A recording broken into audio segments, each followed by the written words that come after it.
stand in the gap. Ang sabi sa Hebrews 7 verse 25, dahil dito, lubusan niyang maililigtas ang lahat ng lumalapit sa Diyos sa pamamagitan niya, sapagkat siya'y nabubuhay magpakailanman upang mamagitan para sa kanila. Kapag lumapit ka sa Diyos Ama, kakampi mo si Jesus, dahil mag-i-intercede siya palagi para sa iyo. We can learn how to be an intercessor from the Lord's example. Kung si Jesus inilalapit tayo sa may kapangyarihan sa langit, marami rin tayong mailalapit sa mga may kapangyarihan. Kaya dapat tayo ay maging intercessor din. May kilala kang medyo may pera at may kakilala kang gipit na gipit.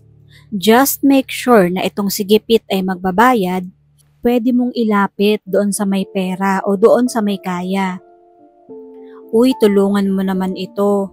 Walang pang-enroll ng alak, walang pampagamot, walang pang-paospital.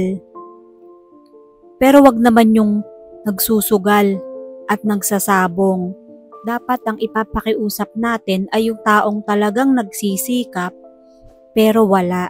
Makiusap ka doon sa tao at sabihin mong mayroon ka namang konti, baka pwede mo siyang tulungan. Dapat nasa pagitan ka ng nangangailangan at may ibibigay. Pero kailangan mo rin namang maging matalino sa pagiging tagapamagitan, kasi maaaring ikaw ang masisi. Ganyan ang ministry ni Jesus. Kaya dapat ginagawa din ng mga Kristiyano yung ministry ni Kristo. Don't just intercede only in prayer, lalo na kung may magagawa ka bukod sa panalangin. Humanap ka ng mayroon kang magagawa. For example, may nangangailangan ng dugo na ibibigay kay ganito o kay ganyan na kulang sa dugo. May kakilala kang principal ng isang school at may kakilala kang labandera na hindi makapag-aral ang kanyang anak. Ilapit mo. Or for example, itong principal na to ay pinsan mo, kamag-anak mo. Sabihin mong, pinsan, principal ka naman, bigyan mo naman ng scholarship yung anak ng labandera na ito. Napakasipag mag-aral. Wala lang talagang chance. Yun ng intercessor. May action. May ginagawa, lalo na kung kaya naman. Lagi tayong may kilalang mahina at may makakatulong at namamagitan tayo sa dalawa.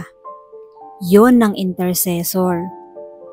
Hindi yung sinasabi nating intercessor tayo para sa ganito, para sa ganyan, pero puro dat-dat lang, puro sat-sat, puro salita, walang gawa. Napakadaling magsabi na, tutulungan ko si ganito, tutulungan ko si ganyan. Pero wala namang ginagawa. Yes, hindi natin sila responsibilidad, pero kung nakikita naman natin na talagang napakasipag, napakamatyaga, matalino, wala lang talagang chance at kailangan ng tulong, tulungan natin. Ang tunay na intercessor stands in the gap, not just in word, but also indeed. God bless us all.